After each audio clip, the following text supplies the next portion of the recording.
The U.S. is the incarceration capital of the world thanks to its record for the highest incarceration rate, with more than 20% of the world's prison population. Several factors are behind America's incarceration boom over the last 40 years, including the war on drugs and lengthy mandatory minimum sentences. But one that's overlooked is the role prosecutors played, and can still play, in turning things around.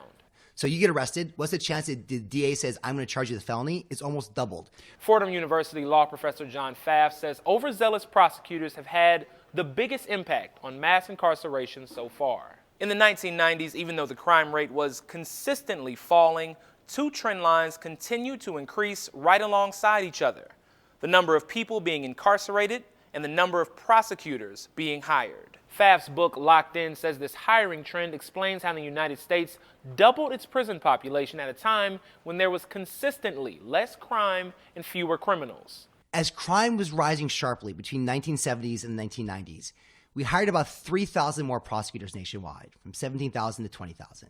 From 1990 to 2008, as crime fell, and as serious crime fell dramatically, we hired 10,000 more prosecutors, from 20,000 to 30,000. So crime's going up, hire 3,000. Crime's going down, expand by 10,000, 3 times as many. There's no evidence that a prosecutor today is any more punitive or aggressive than a prosecutor certainly in 1990, if not in 1970. We just have more of them, and they've got to do something. Lately, in cities and states across the country, tough-on-crime attorneys are being replaced by prosecutors campaigning on decarceration. Prosecutors control the front door of the justice system. Miriam Krinsky worked as a prosecutor for 15 years during the incarceration boom.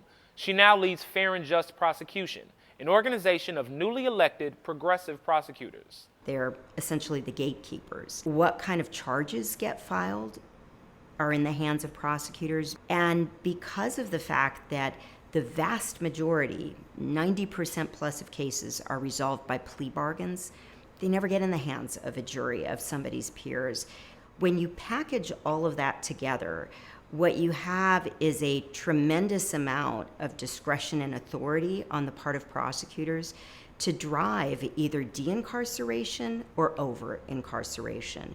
In the same way prosecutors have driven the prison population up, Krinsky believes they can and will drive it down.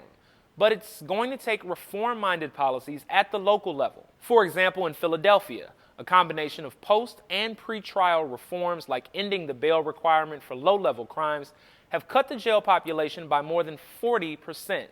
Since 2015, the number of inmates dropped from 8,000 to 4,700. In Chicago, Kim Foxx expunged more than 1,000 marijuana convictions and diverted nearly 5,000 low-level cases away from prosecution to alternate treatment. Despite direction from Attorney General Bill Barr to double down on tough-on-crime policies, nationwide the prison population has been declining over the past 10 years, dropping to 830 inmates per 100,000 adults in 2018. That's the lowest incarceration rate the United States has had in 2 decades.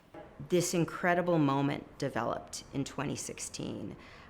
There started to become a growing number of individuals elected around the country who ran on an agenda of wanting to blow up the boxes and bring a completely different vision to the field of prosecution.